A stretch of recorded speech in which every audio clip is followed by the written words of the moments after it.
4월 5일 수요일입니다. 마태복음 27장 11절로 26절입니다. 예수께서 총독 앞에 섰음에 총독이 물어 이르되 내가 유대인의 왕이냐? 예수께서 대답하시되 내 말이 옳도다 하시고 대제사장들과 장로들에게 고발을 당하되 아무 대답도 아니하시는지라. 이에 빌라도가 이르되 그들이 너를 쳐서 얼마나 많은 것으로 증언하는지 듣지 못하였느냐 하되 한마디도 대답하지 아니하시니 총독이 크게 놀라워하더라. 명절이 되면 총독이 무리의 청원대로 죄수 한 사람을 놓아주는 전례가 있더니 그때 바라바라 하는 유명한 죄수가 있는데 그들이 모였을 때에 빌라도가 물어 이르되 너희는 내가 누구를 너희에게 놓아주기를 원하느냐? 바라바냐? 그리스도라 하는 예수냐 하니 이는 그가 그들의 시기로 예수를 넘겨준 줄 알미더라. 총독이 재판석에 앉았을 때에 그의 아내가 사람을 보내어 이르되 저 옳은 사람에게 아무 상관도 하지 마옵소서. 오늘 꿈에 내가 그 사람으로 인하여 애를 많이 태웠나이다 하더라. 대제사장들과 장로들이 무리를 권하여 바라바를 달라 하게 하고 예수를 죽이자 하게 하였더니 총독이 대답하여 이르되 둘 중에 누구를 너희에게 놓아주기를 원하느냐? 이르되 바라바로소이다. 빌라도가 이르되 그러면 그리스도라 하는 예수를 내가 어떻게 하랴? 그들이 다 이르되 십자가에 못 박혀야 하겠나이다. 빌라도가 이렇게 이르되 어쩌미냐? 무슨 악한 일을 하였느냐? 그들이 더욱 소리질러 이르되 십자가에 못 박혀야 하겠나이다 하는지라. 빌라도가 아무 성과도 없이 도리어 밀란이 나려는 것을 보고 물을 가져다가 무리 앞에서 손을 씻으며 이르되 이 사람의 피에 대하여 나는 무죄하니 너희가 당하라. 백성이 다 대답하여 이르되 그 피를 우리와 우리 자손에게 돌릴지어다 하거늘.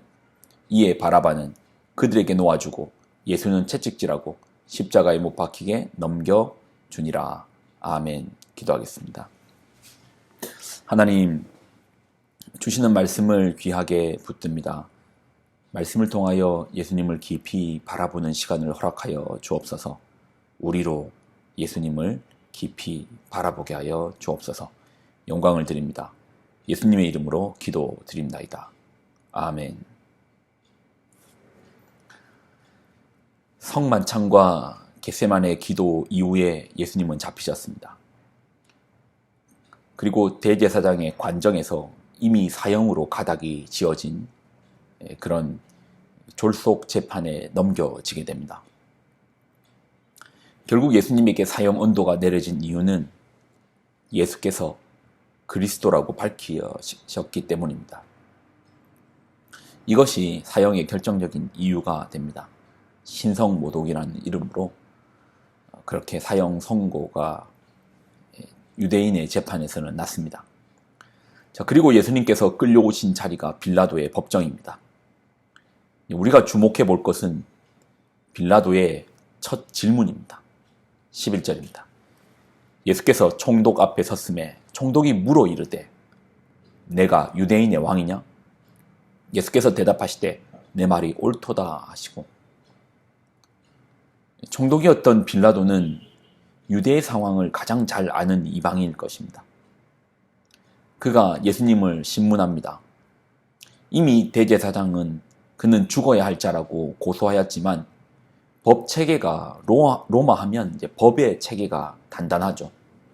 법 체계가 잘 되어 있는 로마의 법정에서 빌라도는 다시금 예수님을 신문합니다.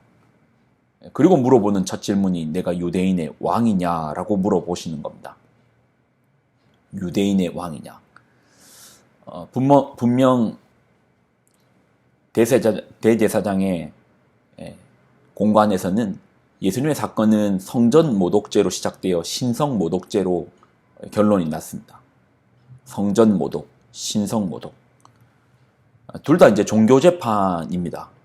근데 빌라도의 법정에서는 정치 재판으로 바뀝니다. 내가 유대인의 왕이냐? 로마는 당시 피정복지의 왕을 자신들의 권위로 임명을 했습니다. 그러니 왕이 된 인물이 그렇게 왕이 된 인물이 헤롯이죠.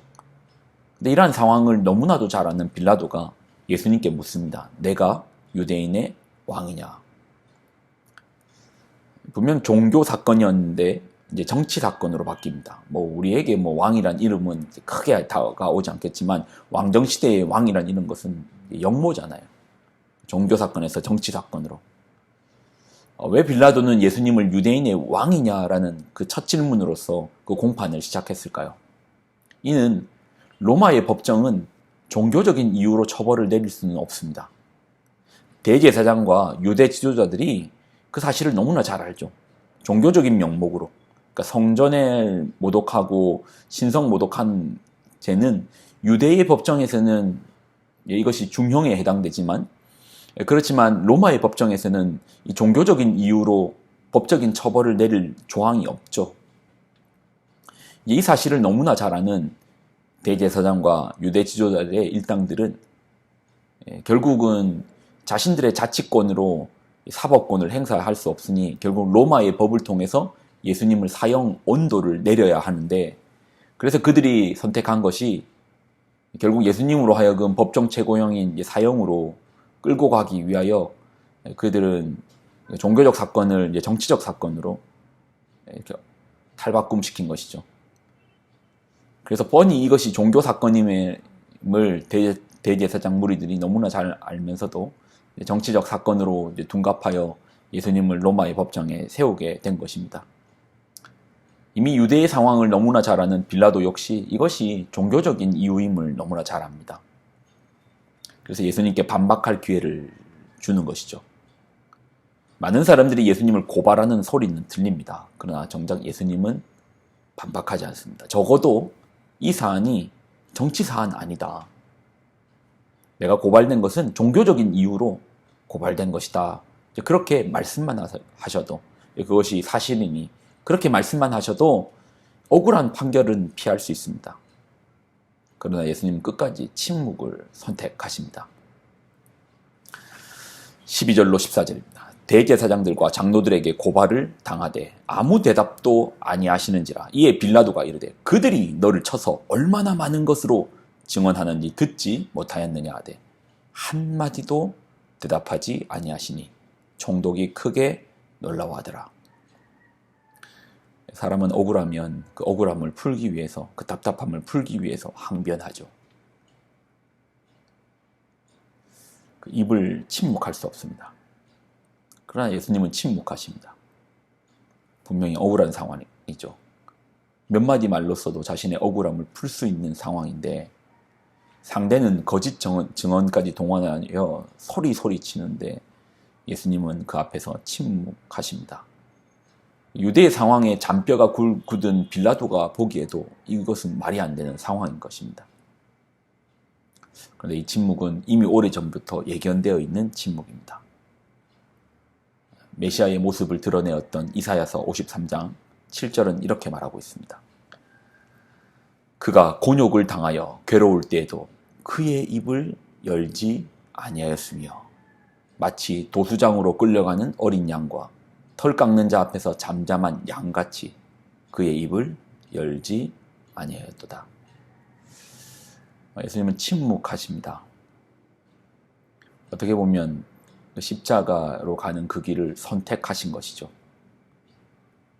말하면 단순히 이 사항이 종교적 사항이지 정치적 사항이 아니다고 말하면 그러면 벗어날 수 있는 그런 고발, 고소의 체계인데 끝까지 침묵하십니다. 이 침묵의 이유는 예수님께서 그 십자가를 선택하신 것이죠. 사람들이 끌고 가는 것 아닙니다. 예수님의 십자가는 예수님의 그 탄생부터 시작해서 예수님의 사역의 모든 순간에 함께하였습니다. 예수님의 모든 여정은 십자가로 향하여 나아갔습니다. 그 길만이 유일한 구원의 길이기 때문입니다. 기도하겠습니다. 하나님, 주시는 말씀을 무겁게 붙듭니다. 예수님의 십자가를 깊이 바라보게 하여 주옵소서. 그 십자가 속에 있는 하나님의 그 깊은 사랑을 우리로 발견하게 하여 주옵소서. 영광을 드립니다. 예수님의 이름으로 기도드립나이다. 아멘.